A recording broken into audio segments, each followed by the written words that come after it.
Let me tell you what's happening in MMA. Now, the next event is happening on 8th of May. That's coming Monday. We have a talk by Suresh Sambandam. The subject of the topic is $1 trillion dream of this organization. Suresh Sambandam, you all know, is the founder and CEO of KISFlow, very leading organization. And Yagna Balaji is the CEO of DT Next. He's going to be leading the conversation. Then 11th of May, it's invitation by it's a seminar. It's by invitation and how to make India water resilient. And this is an issue which each one of us should be concerned because today the way it's a time bomb ticking. I know when it's going to blow up, and I think by 2030, more than 60% of the water will not be available for India's needs, especially in the area of agriculture. We have some outstanding panel. Mr. Amit Chandra, Chairman, Bains Capital, is coming from Mumbai. He's going to be there. Then Dr. Rajendra Singh, I don't know how many of you know him. I will walk miles to listen to him. He's called the popularly known as Waterman of India. He's coming from Rajasthan. Then we have Ranganath NK, is Grand Force from Advisor. Ravichandran Purushottam, President of Danfoss. Then Srinivasan, distinguished scientist from Indian Institute of Science, Bangalore. Then Muthaya Murugappan is a old-time director and CEO of EAD Paris. Then they'll be, in addition to that, they will also releasing a report authored by Dr. Miss Mridula Ramesh.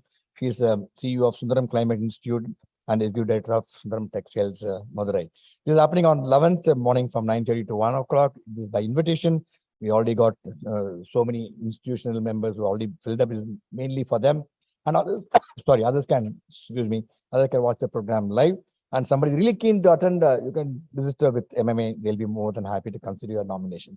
Then on 12th of May, we have discussion on the book Leadership and the Process Approach. We have a this we are doing jointly with IMA Alumni Association.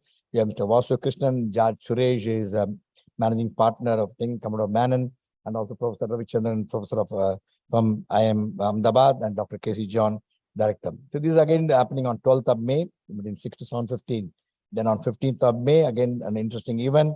Policy matters in foreign trade in Indian rupees, reach outreach. Basically, we are talking about why rupee should not be convertibility, and the way things are happening today, rupee is really exchangeable, convertible, and many parts of the world. How we can make it thing. We got some outstanding panel again.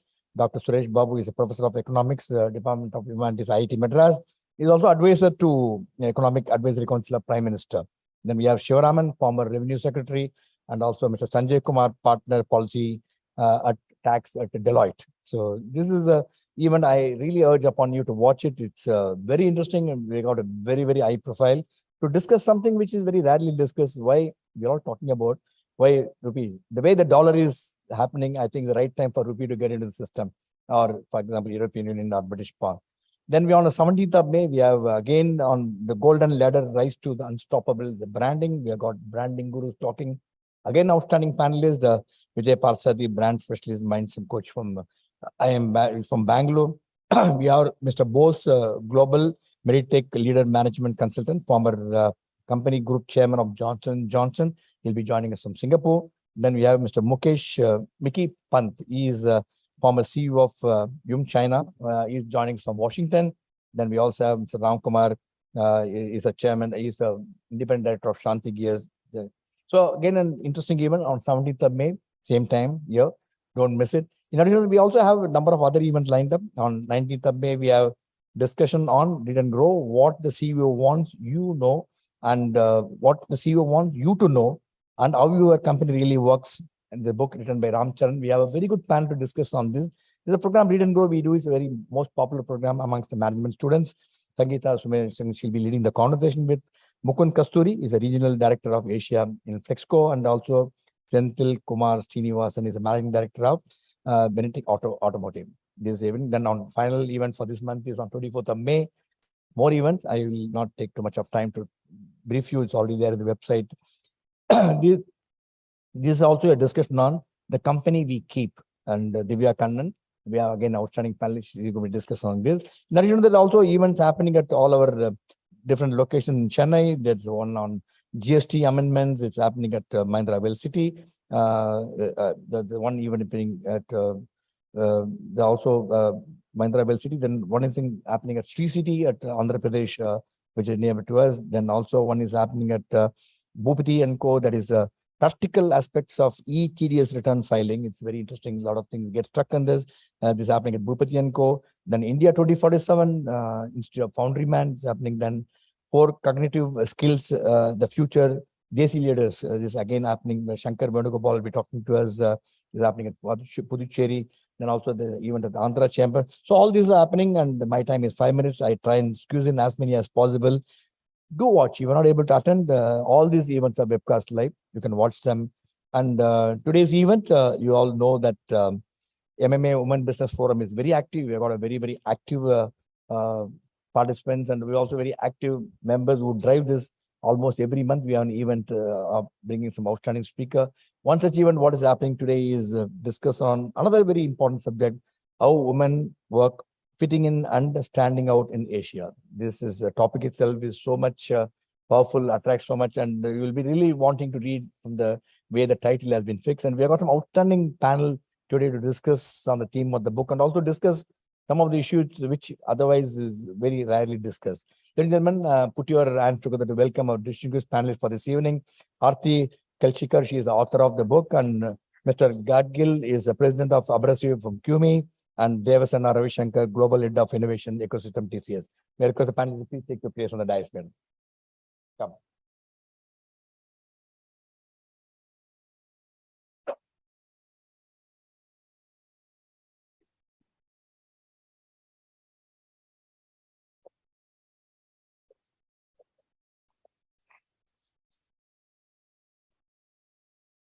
As usual, my privilege to warmly welcome all the viewers watching this program live in all our social media portals, webinar, YouTube, Facebook, Twitter.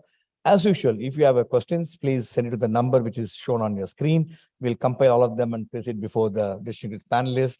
Please try and focus on your questions, what is relevant to the theme, what we are discussing this evening. All the viewers who are watching, the priority is for you to ask the questions. And what we have done, there is a QR code is pasted in front of your seat.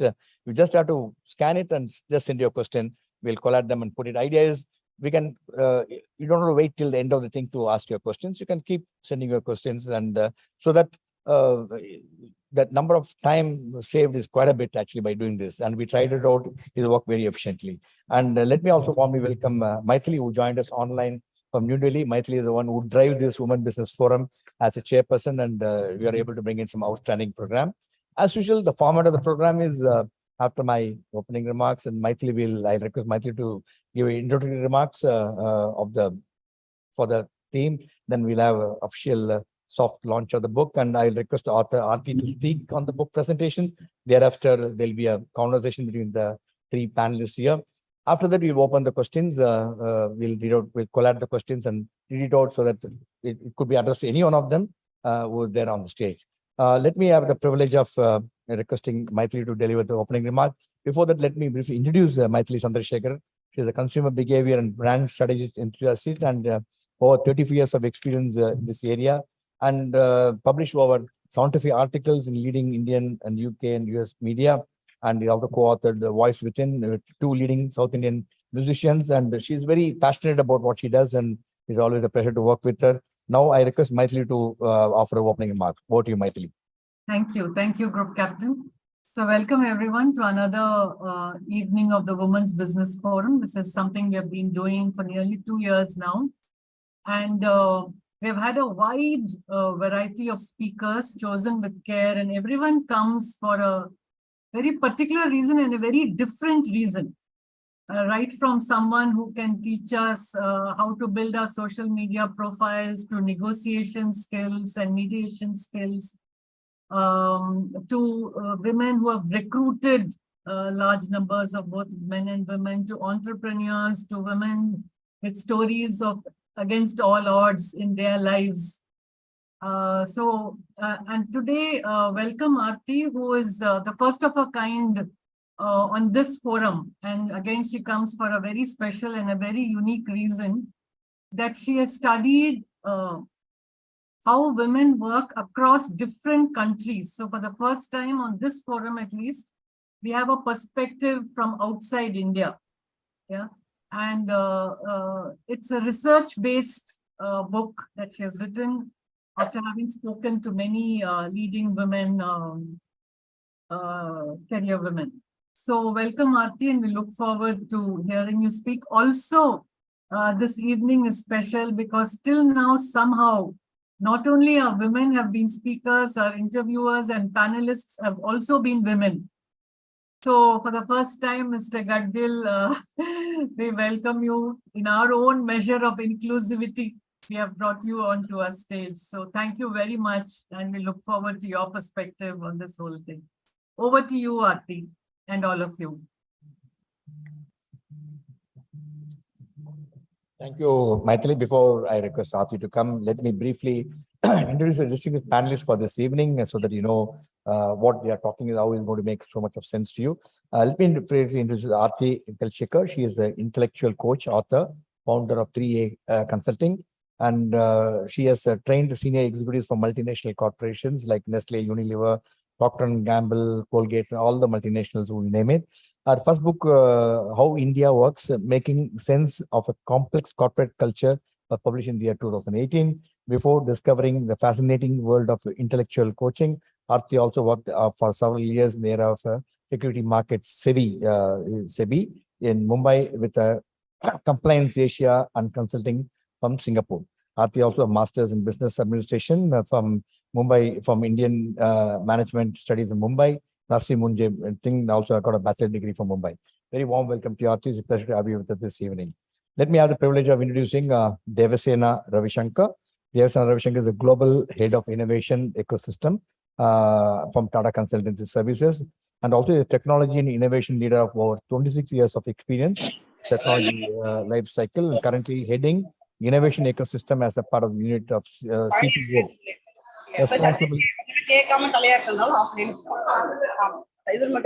Responsible to ensure future-ready offerings and innovation in the unit, leveraging the research team, academic connects, and responsible for developing advisory offerings and services to customer niche transformation initiatives, including digital. Very high profile indeed, and also set up a center of excellence, customer experience centers, transformation solutions, and consulting in TCS. Very warm welcome to you, madam. It's a privilege to have you with us. Also have Mr. Gadgil, and is a president, Abrasive Carborundum Universal Limited, because many times people tell Women's Forum have more men. I think that's the reason we start now getting more men into the Women's Forum, so that both men and women both mutually benefit.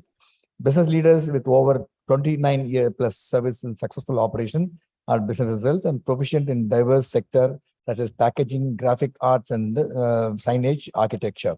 Currently is responsible for abrasive business of Carborundum Universal, a 6 billion Murugappa group, approximately 180 million size, 6 manufacturing plants, and directed to presence in more than 10 countries. Successfully led business transformation efforts in 21 years of career, with 3M leading to the record sales growth, having worked in strategy 3 years, sales and marketing 11 years, and business leadership 13 years, with 2 years stint as a Six Sigma black belt. And indeed a privilege to have you with us, Mr. Gadgil. And before I request Aarti, maybe you would like to have a soft launch of your book. The book is available, copy of the book.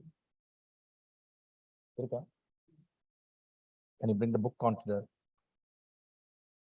we take a picture with the book.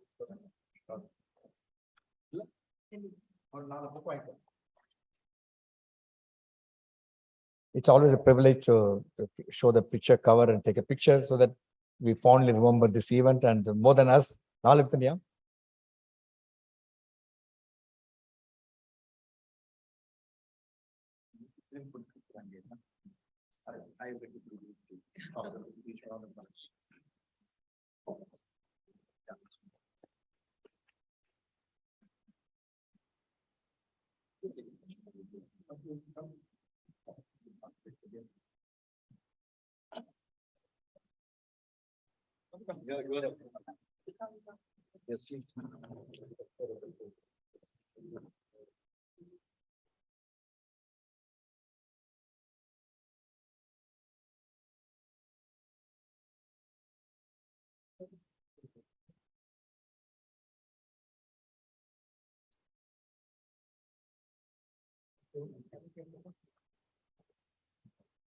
Now I request Aarti to make a brief presentation on the theme of the book, followed by discussion. Over to you, Aarti.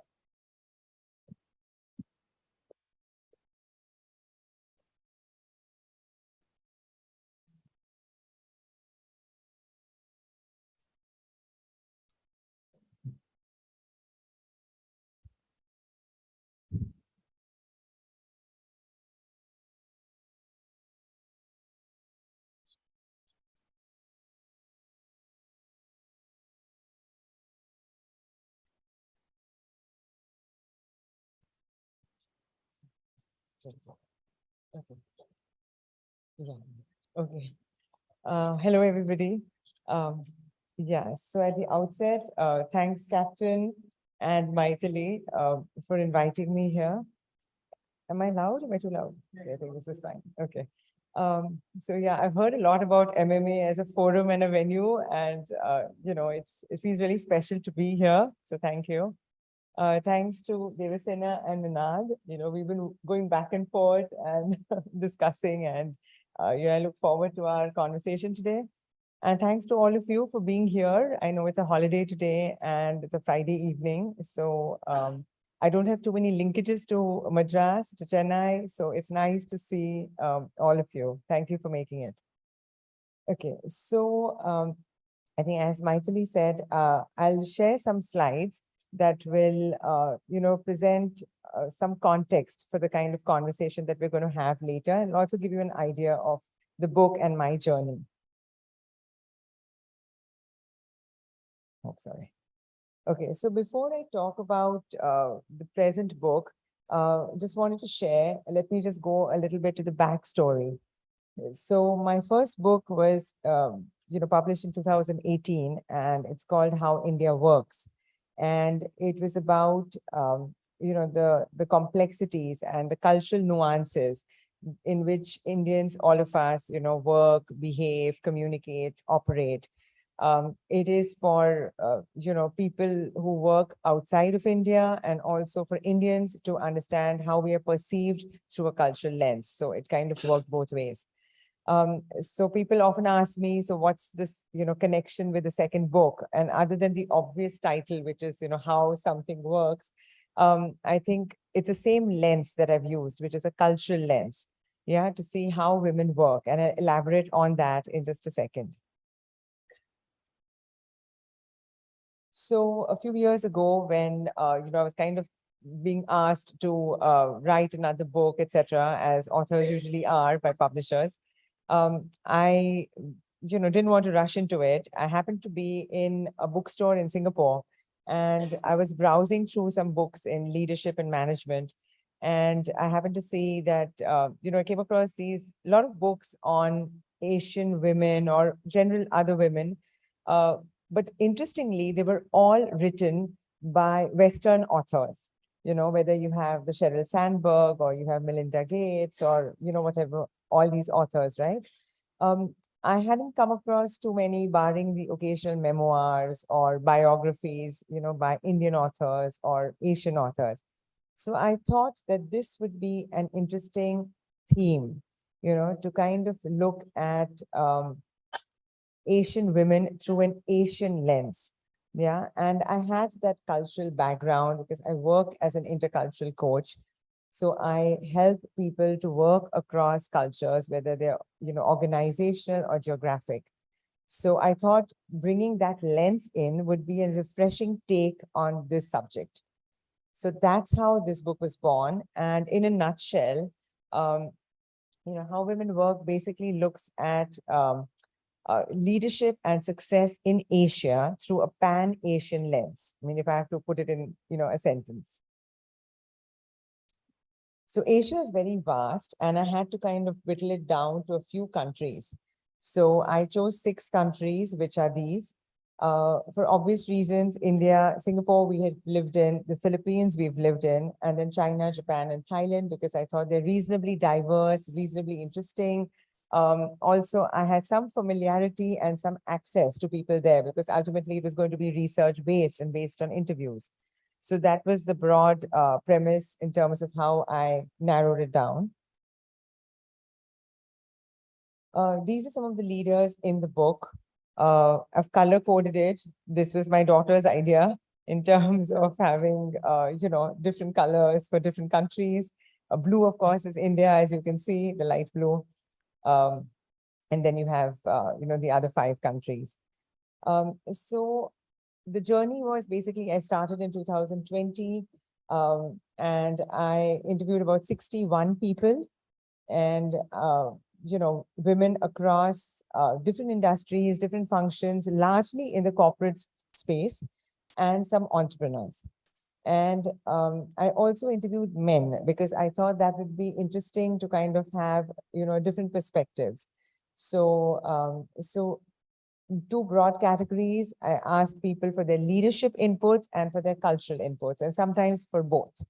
So that was the general process that I followed. And finally, I've quoted about 40 or 41 people in the book, and these are their names. Yeah, so these are some of the themes. So my basic premise or hypothesis is that, leadership at a broad level is gender agnostic, right? I mean, one leads, irrespective of gender, right? You lead, you work the same way. Having said that, I do think that women have to encounter a second layer. So for example, if you see like there's an outside layer of leadership, and then you have an inside layer, which is, socio-cultural, navigating perceptions, biases, expectations of society, etc. Yeah, so you have two kinds of layers. So I thought it would be interesting to kind of see how they navigated the second layer. And these are some of the aspects that I looked at in terms of how do women build trust and credibility? What's their style of leadership? How do they communicate? How do they influence in organizations? What are their blind spots and pitfalls? And what are some strategies to work effectively across Asia?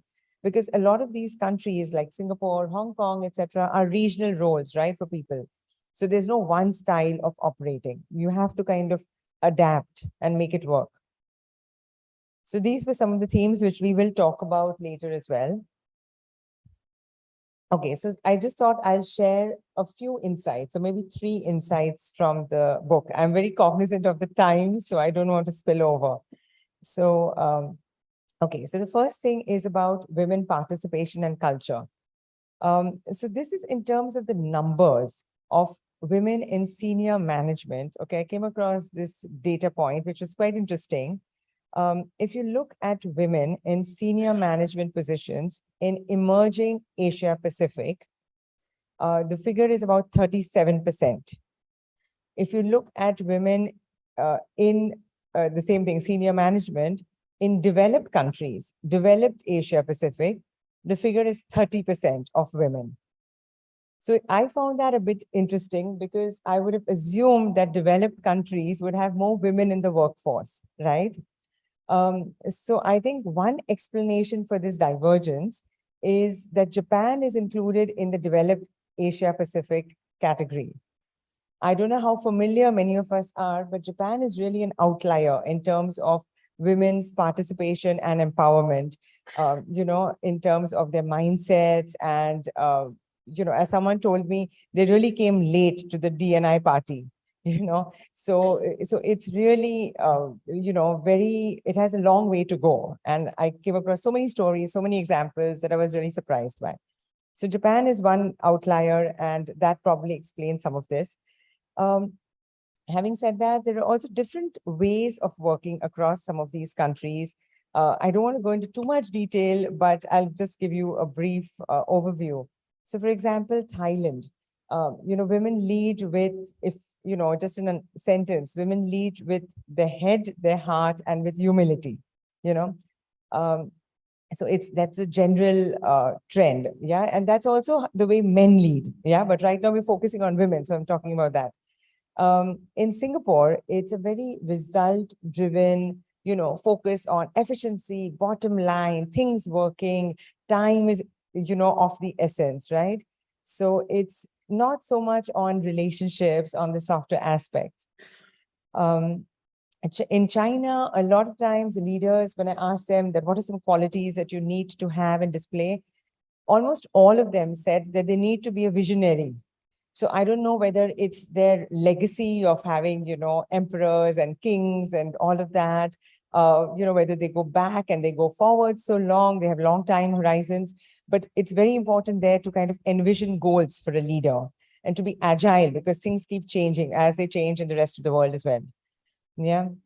And then you have Japan, which I just mentioned, is very, very nuanced. You have to read between the lines, what is said, what is not said. Silence can say a lot of things. It's very patriarchal, it's very hierarchical. So there are all kinds of nuances. And which is a country that I missed. the Philippines. So the Philippines is known to be, focused on relationships. So they have this value called malasakit, which is basically empathy and well-being for, people. So as somebody who is the CEO of Standard Chartered Bank told me that, she has to be very careful about, while focusing on the deliverables, she also has to be focused on relationships and, the people and the team and, all of that. One small thing that I can share is that when my husband was working there, it was funny because sometimes women would just start crying, in the workplace, and he just didn't know what was happening. So it's a very sensitive, emotional kind of a place. I'm not trying to say it's bad or good. It's just the way it was. So these are, different strokes for different folks, and you have to kind of, so when you say Asia, it's not like they're all the same, right? And it's interesting to see how people have worked, how they have led, and what can we learn from that. That really is the broader premise of my book. And the other insight here is that culture is an enabler for leadership and success, which we know, right? So a lot of the women who are working in the organizations prefer to work in multinational corporations because they felt that MNCs gave them the freedom and the space to be, to think, to express themselves, to take decisions, to be supported, to be called for crucial conversations, things like that. So some of them left and went into their local organizations and then came back to MNCs. So, whether it's societal culture, country culture, organization culture, it plays a part. And I think where women are in less hierarchical, more inclusive setups, they really flourish, right? In a place where they are respected and, where there's a lot of collaboration. So that's the broad piece here. The second is, of course, about fitting in and standing out, which ended up being the subtitle of my book. So it's interesting because in some places, women are expected, or people are expected to not rock the boat. So you come in, but don't make too much noise, don't draw attention to yourself, disrupt, but disrupt gently. It was almost like, somebody's asked to make an omelette without breaking eggs, so that was a kind of analogy. So let me share an anecdote at this point. So there was this lady, one of the interviewees, her name is Sansani Supatra Vanij, Thai leader, incredibly talented. And she used to work with Unilever, several years ago. So she talks about her time when she was in a board meeting in London. And she said that, all the top people from Unilever, across the world had come here for this meeting to basically discuss strategies for hair care products. And she said that as I was sitting on this table and I was looking at everybody around, I saw that all the men around me were older, white men with little or no hair, talking about strategies for Asian women's hair. So she says that, it was just, I just felt that as the only Asian woman there, I was perhaps the only person who had some real insight on the topic that they were discussing, So she went on to talk about how Unilever's top team at that time was a very, big boys club. And initially she tried hard to fit in, as a Thai lady in London. But she said that over time, my learning was that it was less about fitting in and being accepted and more about just feeling confident and comfortable, in my own skin. So these were, just some snippets of many conversations that I had with people from all these countries. And it was interesting because you realize how people have navigated some of these cultural expectations and yet retained their individuality. And what can we learn from them, right? A lot of women, I noticed, didn't come in with, they didn't make some bold splash or declaration. They came in quietly, they observed the cultural cues, and they didn't try and act like a man. They tried to, they focused on adding value to themselves and to their teams. And, once they built their cachet of trust and credibility, then they try to make their presence felt and, bring in impact. So, to various ways, whether it was collaboration, communication, connection, They chose how they wanted to fit in and when they wanted to stand out. And I personally think it was, it's an amazing, unique skill that women bring to the table. We don't really talk much about it. It's not seldom recognized as much, but I felt that it was unique and it needed to be showcased, which is why I, incorporated this aspect in my book. And sorry. So I think, so that's one piece about fitting in and standing out. And the last insight, which I will conclude with, is, which has been quite a surprising aspect, has been that, my book was launched in February, and I've got a lot of very positive support, encouragement, feedback from men. Okay. And I really didn't expect that. It's been a pleasant surprise. And I think it goes to show that, if you present perspectives in a way that are not complaining or criticizing or are balanced, everybody comes into the conversation, right? And I think that's the point, that, we need to have more inclusiveness in conversations, in cultures, and it's not an us versus them, but to kind of have a win-win. So on that note, I just wanted to leave a few, these few thoughts with you. I'm sure there'll be questions and we're going to have a discussion as well. So that's it from me for now. Thanks.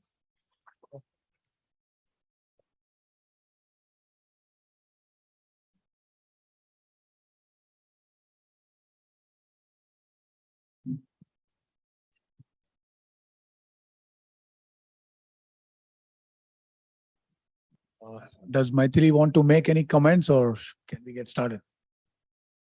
No, I'll speak after all of you have finished. Okay.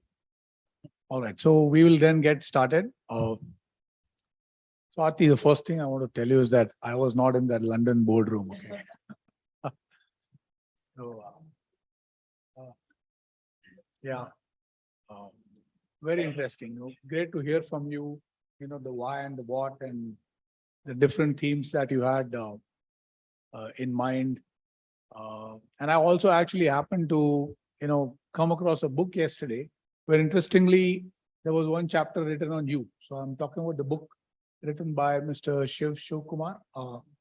And yes, where I think he's interviewed you about probably the discipline that you showed, and the sort of rigor and focus that you had to show to get your first book going. So that was very interesting. But yeah, okay, to kick off the conversation, maybe I would like to go with you, Devasena, and probably what, you as a leader, how have you seen, building trust and credibility, and what are some of the challenges that you have experienced, some of the concerns? How have you, tried to go about building trust and credibility?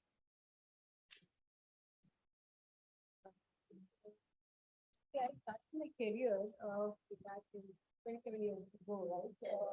With a screwdriver. I'm an engineer, basically. Is it better? Is it louder?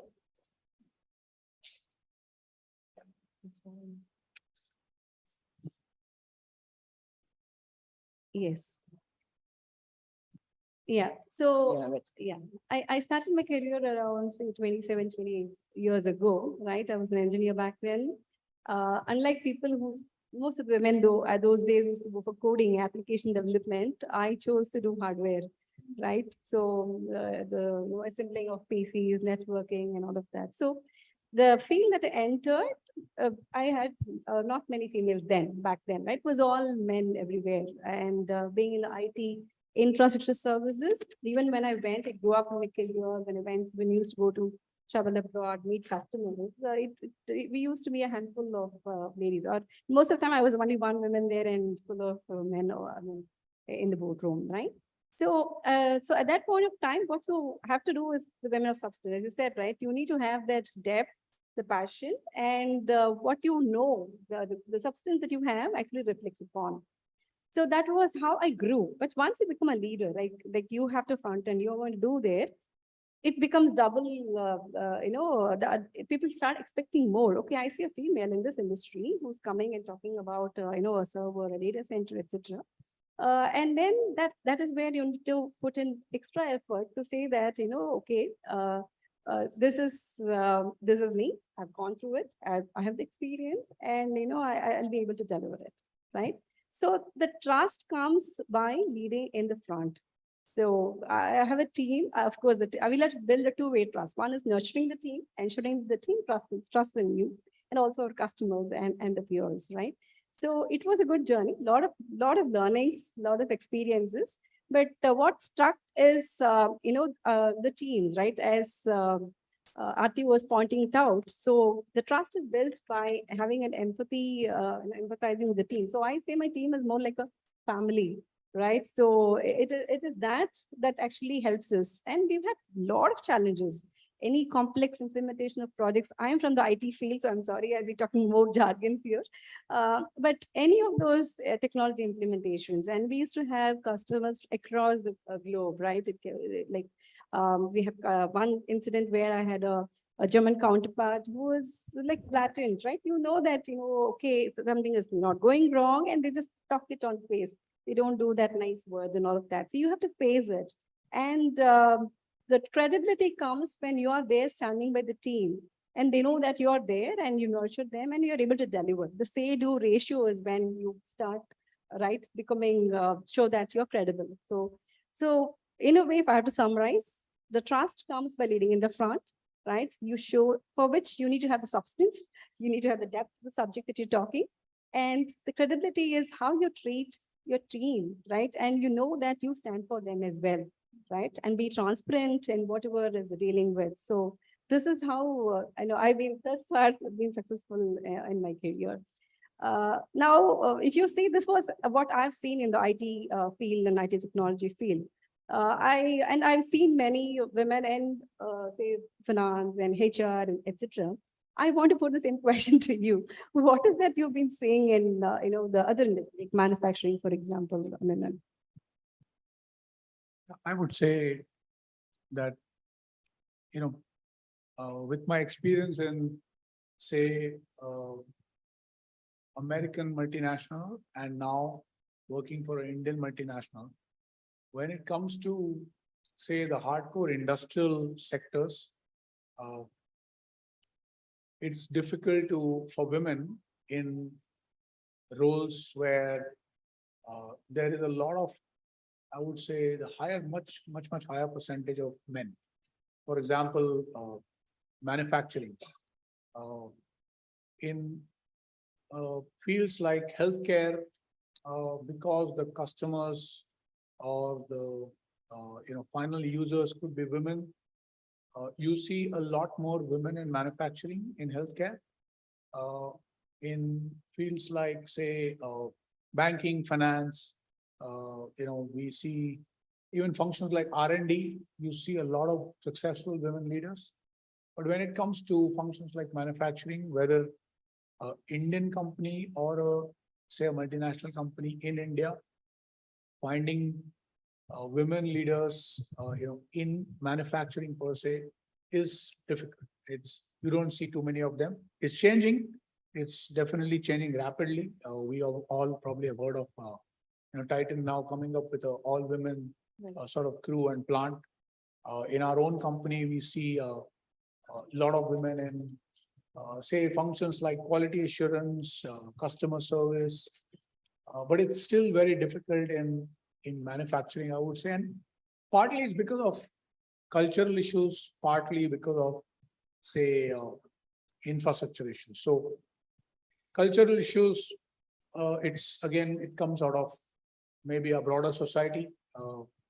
We, for every probably women's college, or probably for every 3 women's only colleges, there is only 1 co-ed college. Somebody was telling me, a fact like that. So if men and women are not working closely together or not studying together, how do you then expect them to suddenly start working together in the shop floor kind of environment where there is also the expectation, say, there is a you have a,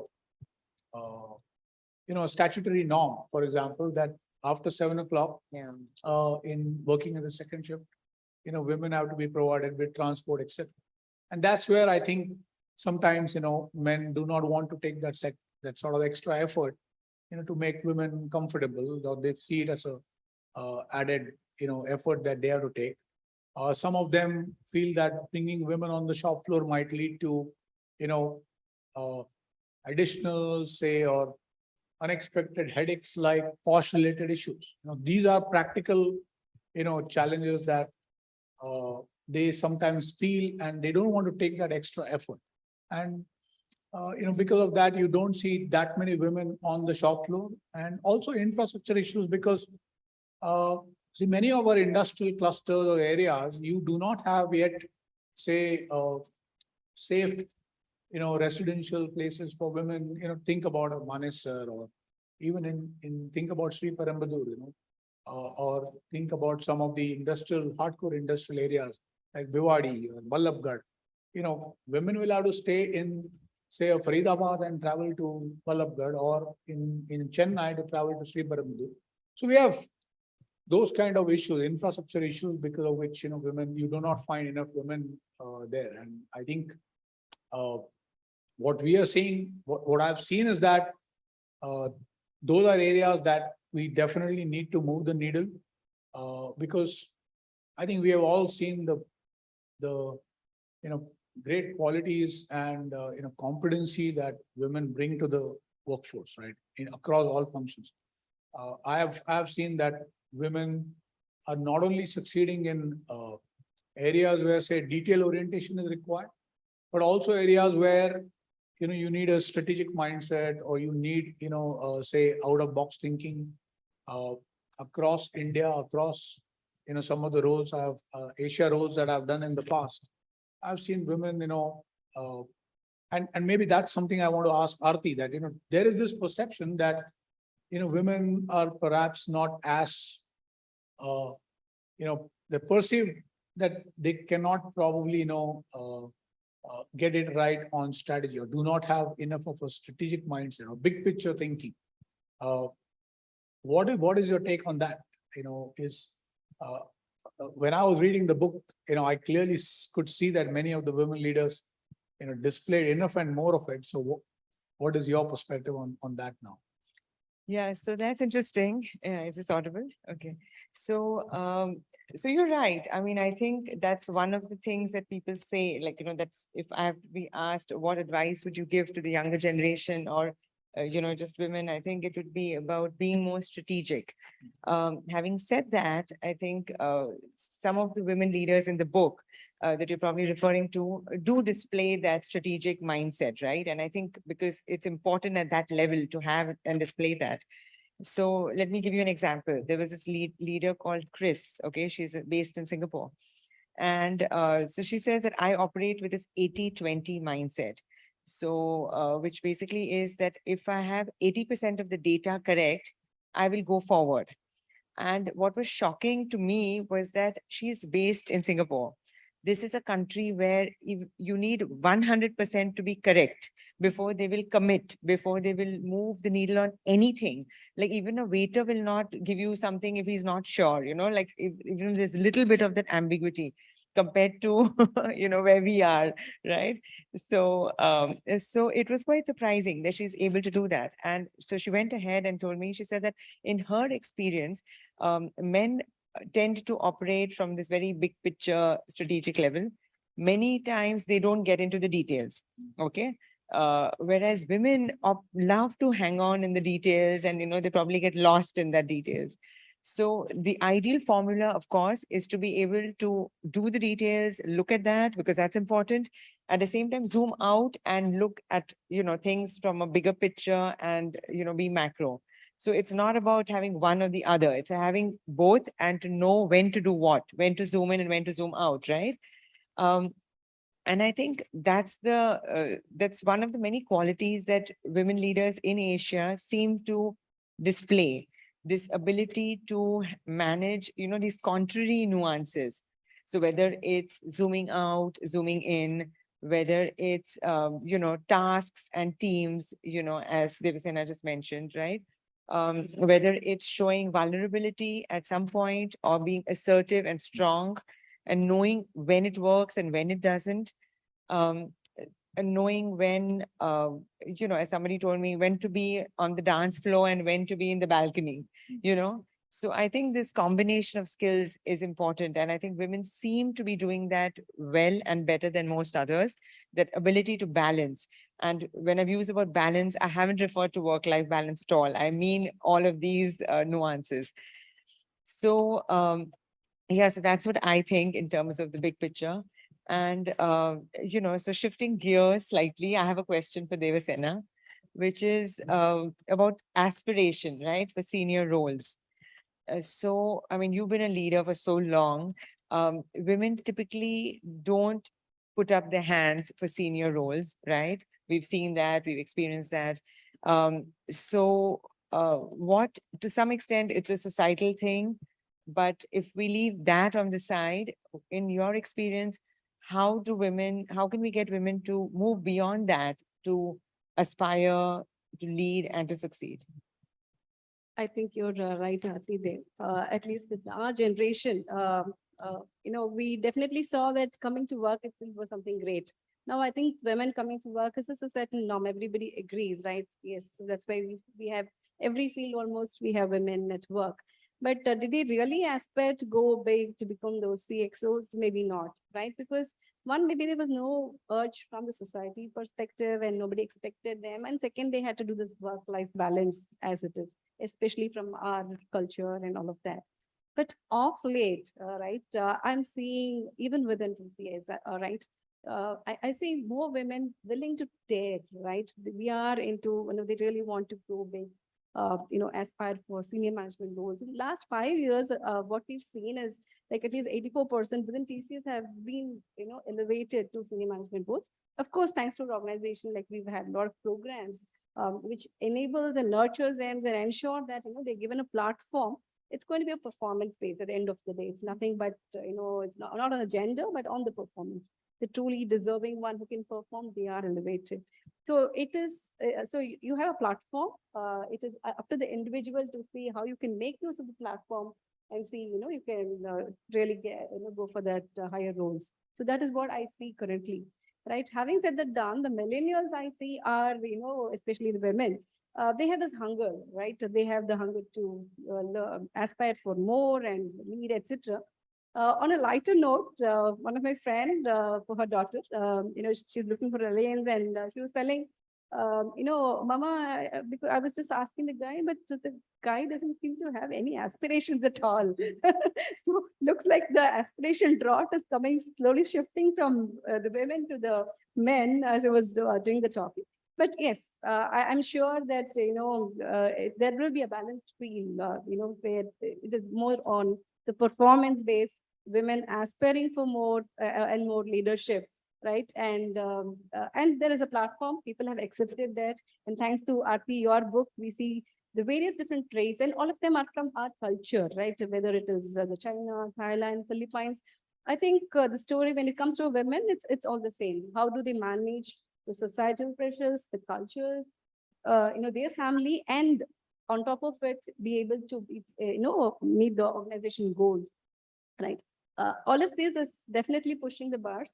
So I am definitely seeing that there. But what is your thoughts, Aarti? Do you have any advice for the younger generation? I see a lot of young women here who are aspiring to do bigger roles. What would be your take on that, Aarti? So I would say two things. Yeah. So one is, I think, developing an authentic personal brand, I think is really key today. I think, gone are the days when HR departments and companies are looking after their employees for the next 10, 20, 30 years, right? I think today's world, everybody is out for themselves, right? And has to look after themselves.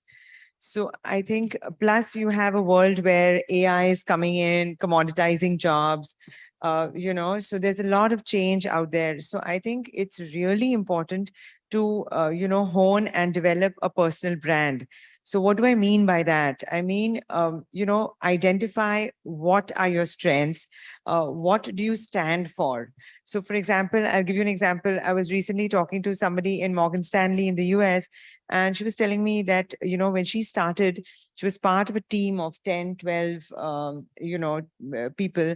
And she said that she told herself that, I will do the best research for this team. So to the point where, today, if they need macroeconomic research, she's their go-to person because she has consistently delivered and she's done a great job. So, and that's her strength. This person you just mentioned, Shiv, right, who's known to all of us, he's an amazing thought leader, right? Because he reads and he writes and he posts book summaries. And, so he's outside of his day job, he's built this image of himself as being the go-to person if anybody wants, some tips on communication, on, whether it's an internal forum or an external speaker, right?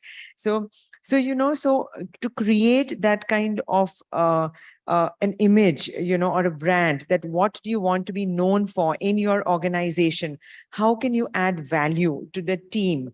I think that is a big question that you need to ask and answer. So I would say developing a personal brand is very important. And of course, social media is there, for use, right? You have LinkedIn and you have all of these tools.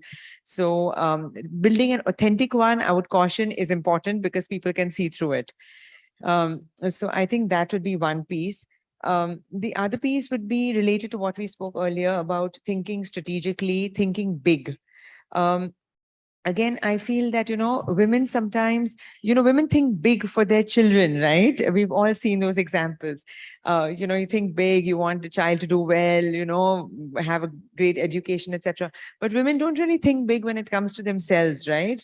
So I think it's important to start doing that, not in a very aggressive, competitive way, but in your own way, right? Thinking about yourself. And, and we are in a world where you have chat GPT, you have digital, you have ESG. So the world is your stage, really. You can think, so what I mean is, a lot of women think about their job and they don't think about their career. So they're not strategic, right? They're thinking about in the here, in the now. So I think that's one thing, to think long term. The second thing is also to think wider and broader, right? In terms of what do you want to aspire to, and to be ahead of the curve, because there is so many things. There's digital, ESG. You need to get on some of these bandwagons, right? Also, I would say related to that is about networking, which is, I think, a topic which has been discussed a lot. A lot of women feel that they don't have the time, the energy to network. Networking does not mean going to a room full of 100 people and saying hello to everybody. It can be done strategically, right? I mean, so I know somebody who, is part of a forum, like an alumni association. And then she says that instead of just attending events and drinking coffee and drinking tea, she's a flag bearer, like she does some work for them. So she feels good about it. She's part of something big, right? And then you make connections. So one is building those connections. The second is leveraging and building on those connections. I find that a lot of women don't ask for help. They don't, seek help. So again, I think those are some of the mental blocks, so to be strategic and to kind of just ask for help, seek allies, advocates. Yeah. So I think to conclude, on this note with advice, whether it's for women or others. So Ninad, you had some takeaways and some thoughts on the book. So I thought we could ask you what you'd like to share as a male leader on this forum. Yes, maybe, I want to still pick that thread that you had left on the strategic part, or So, I think the what and the how, right? We, in big picture thinking, is the whole zooming in, zooming out thing, connecting the dots. When I was reading your book, I, saw that women, research has shown, and I think there are a lot of research and empirical data that is showing that women are actually pretty good at connecting the dots. Men probably sequence information sequentially, but women, look at the pattern, they look at the context much better than men do. And those, to me, are elements of strategic thinking. So they clearly have it in them. And I have seen that in a lot of times, especially, with say the marketing community, where when you're doing, say, big picture thinking, looking at opportunities, adjacencies, to move out to, men tend to, talk about how it's a great $500 million opportunity we should chase, a $3 billion market size, that is available to grab. But many times they don't really have the answer for the how part. And women probably bring the how part simultaneously, and they are processing information about the what and how simultaneously, and that iteration is required. So I feel that women have that innate strength, that strategic mindset. It's probably again the advice to younger women or aspiring women. I think modesty is something that it's good to be modest sometimes, but like you're in the book also, there is a lot of advice around this. There have to be times when you need to speak up. You need to talk about your work. Again, not in a very aggressive way, but you're not going to be in large organizations. You will not always be observed automatically. There will be platforms that you'll have to come up to and speak. We are, in our organization, we are making a beginning now, getting, we are about industrial marketing, and we now have a few women product managers. And, I have seen that, we have to create those platforms for them to speak up. Some of them have some very challenging assignments, product lines where the intensity of competition is very high. And, they are not going to get all the answers on their own. They need to seek out help. And, there are, people in the rest of the organization who will have the answers, but those women will have to sometimes speak up and ask for that help, and that will get them going, because they are going to bring a lot of other facets and competencies to the job, which will help them grow. So I think one is clearly what I liked about the book is that it is research driven. You have obviously interviewed in depth a lot of women leaders.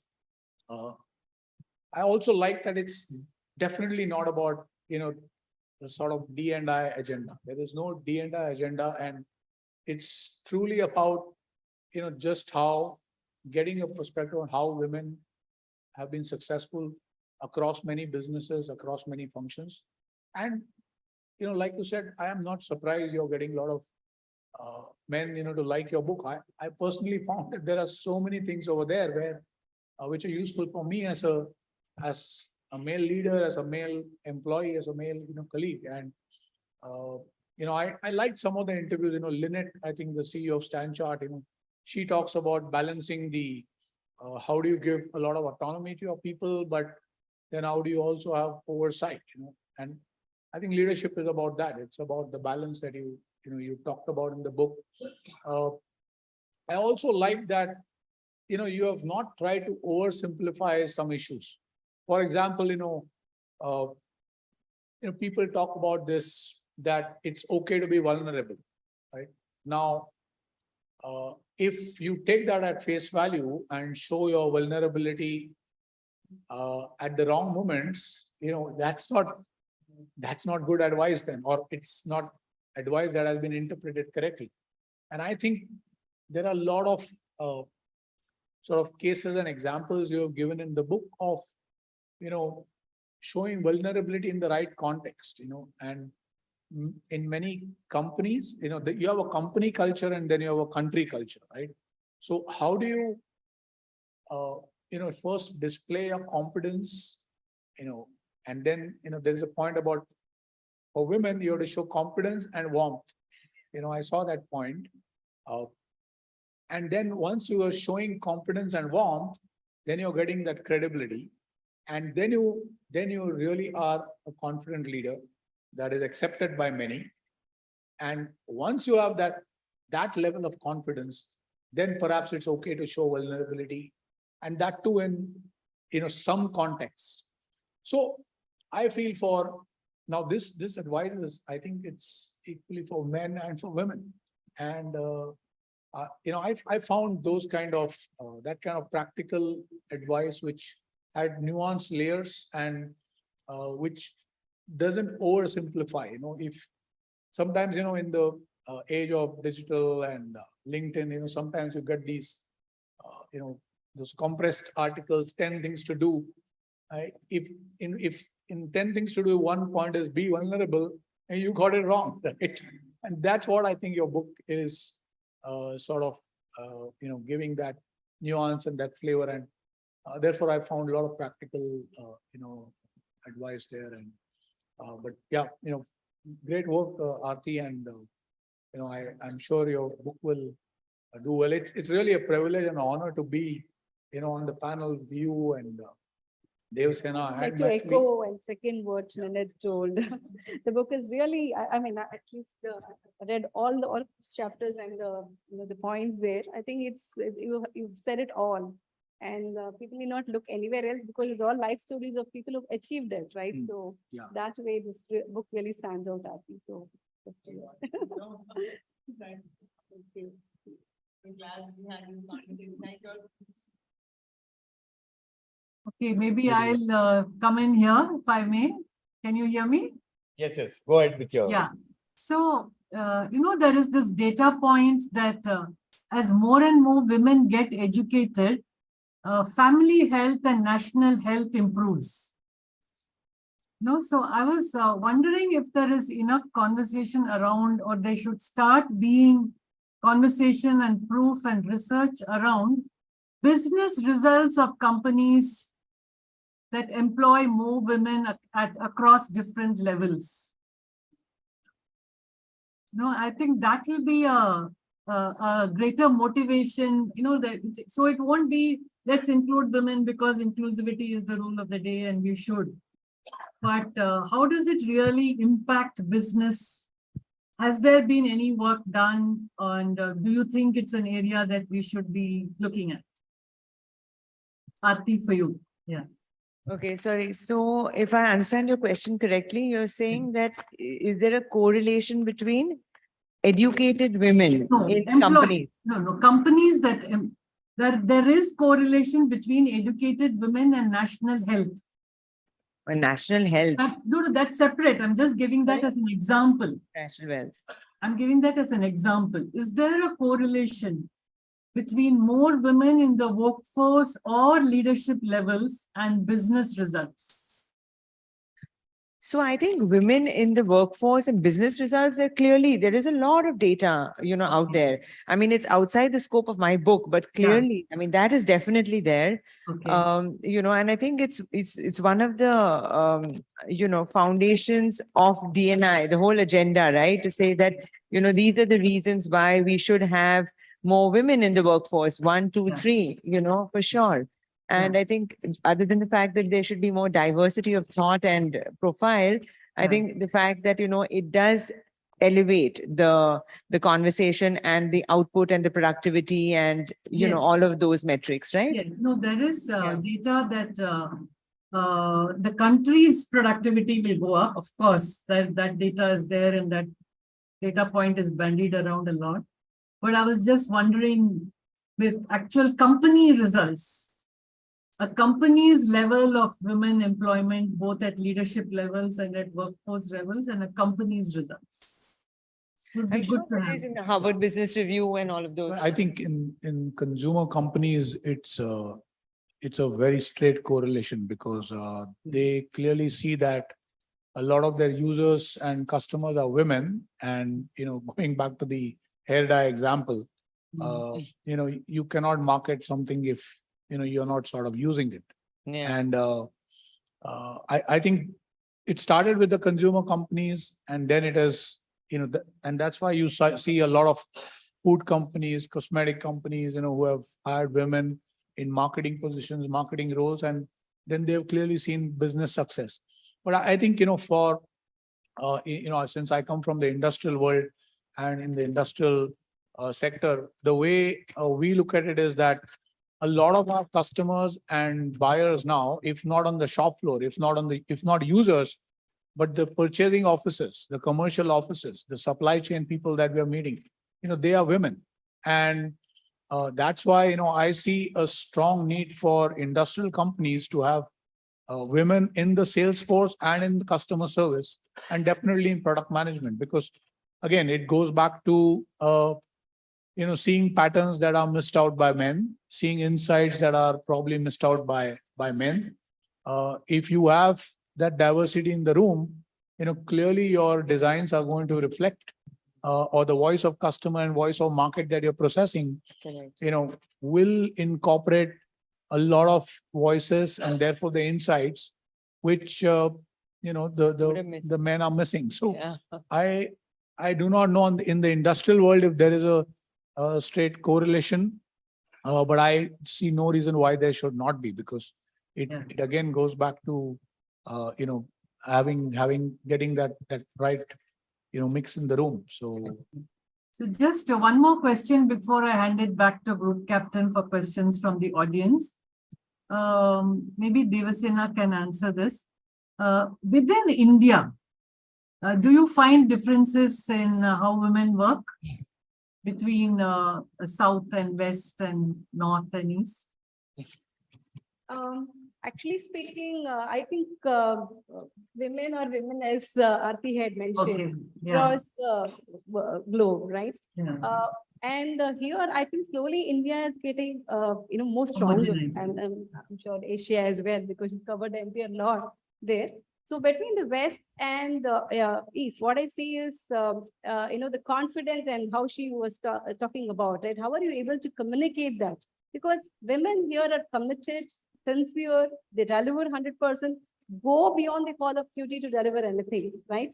But if they want to show and exhibit and become that leader, I think that is where that extra bit of, pushing is required, so to say, right? Yeah. And whereas West, I think it comes naturally to them. So that is what I mean, this is all practically what I've seen, Yeah, based on the interaction with our customers across, right? So they are more confident, they just walk in, and of course, here, I think slowly we are picking up, but looking forward for, Yeah, I get that. better, Yeah. closing the gap there. Sure. Yeah. Thank you. Thank you, Maithili. We have over 600 people watching it online. We have got number of questions. We will try and accommodate. We've got another 10 minutes. The first question is from one of our members who is here. Mr. Kupuswamy is here. Is asked a question: why women only to Asia? Women same everywhere. How European women are different from Asia? She stayed in Asia, so she wrote about Asia. Anyway, you would like to respond, Aarti? So, the question is, how are women different in Europe and Yes. Asia? Why only Asia? Now different from? How can I ask you? How do you think they're same? Yeah.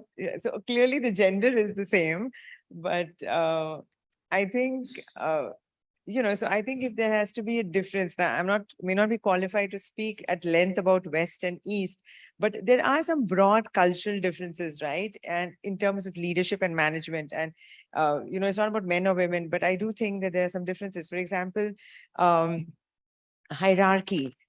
So you don't have, that tends to be a bigger value in Asia. It comes in the use of titles, it comes in the sense of identity, it comes in a lot of things, the respect that you have, for the boss and all of these. So there are a lot of these cultural things that come in. So one is hierarchy. Second is confidence and control. For example, in much of Asia or in Singapore, people don't have that confidence unless they have all the data. So they are scared to move, whereas the West, at the risk of stereotyping, they can take decisions. Probably they may not be as, bogged down by some of the cultural aspects. Aggression is also different. So, for example, I know somebody, I've quoted him as Shashi Iyer in the book, but that's not his real name. So he worked with an American multinational company in India, in Bombay. And he said that when he had his American bosses, they did his talent review, and they thought that he exhibited an Eastern style of leadership because he didn't have the assertiveness. Because, in the West, assertiveness looks different because people are they are more out there and they're more vocal, here because we are slightly more nuanced and we have a different way of exhibiting it, right? So people say, oh, they're not aggressive enough, they're not assertive enough. These are very real, value judgments that are, made about people and about situations. Yeah. So I do think there is a fundamental difference between the West and the East. And then if you want to get into Europe and Asia, there are a lot of differences. Sorry, you said. We got about more than 14, 15 questions. I got another 10 minutes. My Oh, I request, see. we'll make it a rapid fire. Oh, Okay. Then only I can, otherwise the guys will say, why my question is not asked. Here's one quick question. This is addressed to Devasena. This is from Dr. Prabhakaran, who is here with the audience. Women find it difficult to perform and prove dominance in the men-driven top managerial techno industries. Why and how to solve this? I think, am I audible? Yeah. So definitely, I think, as even Ninad said, we will have to prove that yes, we've done, and if you've done it, you have to definitely push your way through and say that yes, I have done this, and I rightly deserve this, right? So I don't think anything is stopping women from claiming their rightful position if they are actually performed and they are fit for that. I think we need to definitely give that push. We need to coach our women, so to say, because we've always brought up, in that culture saying, accept, it's okay, you may not always lead and all of that. I think it is, we need to definitely give the platform, as you said, where they can voice out and they can actually vouch for it and push their way through, is mine. Great. Answer. Here is a question from Anita from Chennai. He says, any one of you can answer this. How do cultural and societal norms impact women's ability to succeed in workplace in Asia? And what strategies can women use to navigate these expectations? What are the lessons for women working in India in this context? Okay, so that's a long question. By the book. By the book, yeah. By the Right. book, yes. So I True. think, broadly, I think, the factors impact so many things, right? I mean, how are you perceived, as Devasena also mentioned? How are you perceived? How, are you 100% ready for a job? So if, for example, in PepsiCo, they had this whole thing about, the managers used to ask women, that, oh, you want to, get this job. Are you married? Do you have kids? So, all of these things are real life conversations that happen, right? Which, which should not be happening. So then they undertook a training program and then they kind of weeded it out. So there's just an example. So I think at every stage, there are societal and cultural expectations. I'm not saying it's good or it's bad, but it's there. And, women have found different ways to navigate it, whether it's by being strong, whether it's by having mentors and coaches, whether it's about focusing on your work and adding expertise, whether it's about, building that inner strength, that core and that outer flexibility. There's so many strategies, right? And we can learn from the East, I feel, because I think we're more intrinsically linked.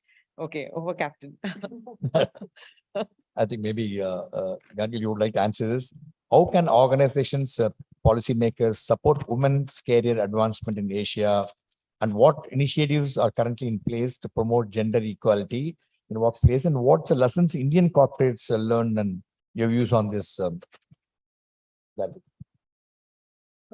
I think, again, I'm going to quote from the book, perhaps, that I think the book, I think, that reminded that the Indian Ministry of Corporate Affairs was probably the one of the first ministries within Asia to mandate for Indian companies, to have women, in boards, right? So women directors at the board. So I think the government on its part is already, taking some steps to bring in, diversity at the boards. And obviously that's a message that there should be enough of it in the companies. I think companies have also started declaring, I'm not sure in the BRSR norms, which again have been published by the Ministry of Corporate Affairs, whether there is a requirement to, list what is the percentage of women in senior management positions. But I think a lot of companies, both multinationals as well as large Indian corporate houses have already started, publishing and measuring. I think more than publishing, what matters is, are they measuring? Because if once you start measuring, the needle will obviously over a period of time, move. And I think in India, there are several companies that have shown the way now. The banks and the IT companies have sort of led the torch, and then, others are now, following suit, so I think the government on its part is doing a lot. But yeah, we have to tackle, the societal challenges that, I talked about earlier. We have to make environments a lot more friendly. There's a lot that companies have to do. And I think the conversations have started. But again, I know the question has been asked in the right spirit, but I would just say this book is not just about D&I, and it's a lot more than that. I know, I don't want to sort of insult the person who asked the question, but I'm adding that bit again. And maybe, I'm not as modest as, the other panelists. Okay. And this book is not just about D&I. So, yeah. I'll take two more Can I questions. add to that? Sorry, Please, please, go ahead. Okay, so I recently did a talk at Telstra Singapore, and so they were talking about how, as a policy, this whole hybrid working, okay, has really moved the needle, right, for women working. And I mean, we've all had this permutation and combination, and different companies are doing 2 days, 3 days, struggling with it or not, right? But I think that has, provided a lot of impetus for a lot of people, including men, right? I know some men who love this 2 day, 3 day flexibility as well. So I think as a policy, I think that has, done a lot. The other thing I would like to say is that, it's one thing to have more women and to tick the diversity box, but I think it's very important to, as an organization, to have that culture in place. And culture takes a long time. It's led from the top. There's so many measures, right? So, it's not like 1, 2, 3, what you can do, right? It takes time, and people have to kind of create that culture where everybody would like to work, so yeah. I'll take two last questions. One question addressed to Devasena now. What role do mentorship play in helping women advance in their careers, and how can women find effective mentors, and what's your experience with TCS on this? I would take my personal example. Yes, So please. for me, my husband has been the greatest support, right? And of course, the support system, mom-in-law, and all of them. So women should not shy from taking help, right? Especially from your husbands and our own in-laws. And definitely you need a mentor in the workplace, right? That way, I was fortunate enough to have both. A mentor who's really cared, who know your strengths, who know your weakness, who is able to guide you, is something that you need to find. You need an anchor that you find in the workplace that will actually help us to go up the ladder. So I've been fortunate. I'm sure each one of us, when we get into a workplace, we should be able to find a suitable mentor. It can be a male or a female, but get that person right. That is the one who's going to push you and pull you through the career ahead. So that's it from me. One last question for the evening, addressed to Aarti. What inspired you to write this book topic? What inspired What me? inspired you to write, make you write on this book, and especially Asian women? They're also writing, what are the unique challenges that women face in workplace in Asia, and how do these challenges differ from those women working in other parts of the world? So I think the second question has already been addressed, right? So, so I spoke about my journey and what propelled me. So I think it was about, as I said, it was about a cultural lens. So actually, I do have a mentor, and he did suggest that I write a book on women. I didn't think that I was qualified to write it. I didn't think it was my area of interest. But then when I decided to use this cultural lens and to change it to Asia and to change that conversation, then I got excited, because I didn't want to write another book about having more women. And from an HR standpoint, that really wasn't my interest. It was from a cultural lens. And I think, it kind of excited me. And I think the results are there to see. Especially to Aarti, the makeup. Yeah. Yes. Yeah. Thank you. Thank you. Thank you so much, ladies and gentlemen. A big round of applause to panelists, Gadgil, Aarti, and Devasena. Thank you for spending your time. It's very inspiring. I think you must buy the book and read. It's not only for women, for men can read, learn a lot from this book. I can assure you that. And as a token of appreciation, we would like to present a memento And what moment we are giving is very, very dear to our heart. We do a lot of CSR work at poor children studying in poor government schools. There, some of the items are made by the poor children, and which we would like to present it to you. Can you please perform?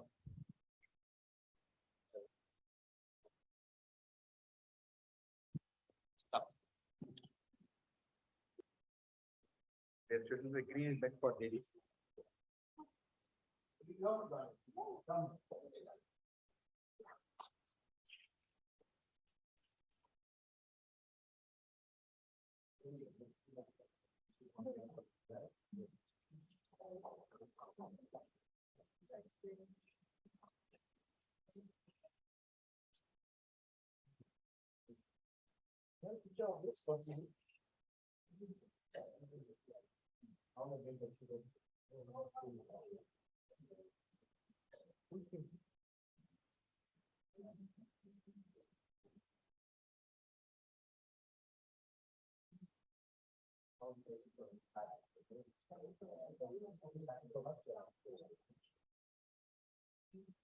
Thank you, ladies and gentlemen. We have lined up some outstanding programs for you this month. Do join us and do watch us online.